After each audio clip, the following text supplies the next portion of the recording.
کہہ دو کہ میرا پروردگار اپنے بندوں میں سے جس کے لیے چاہتا ہے روزی فراخ کر دیتا ہے اور جس کے لیے چاہتا ہے تنگ کر دیتا ہے،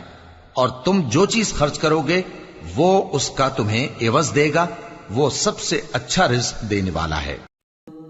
اور جس دن وہ ان سب کو جمع کرے گا پھر فرشتوں سے فرمائے گا، کیا یہ لوگ تم کو پوجا کرتے تھے؟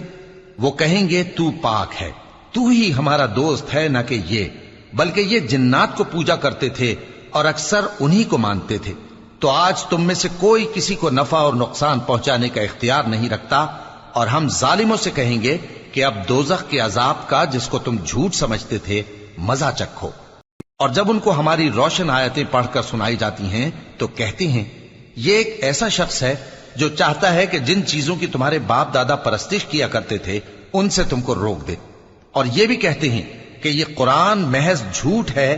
جو اپنی طرف سے بنا لیا گیا ہے، اور کافروں کے پاس جب حق آیا تو اس کے بارے میں کہنے لگے کہ یہ تو کھلا جادو ہے۔ اور ہم نے نہ تو ان مشرکوں کو کتابیں دیں جن کو یہ پڑھتے ہوں، اور اے نبی صلی اللہ علیہ وآلہ وسلم نہ تم سے پہلے ان کی طرف کوئی ڈرانے والا بھیجا،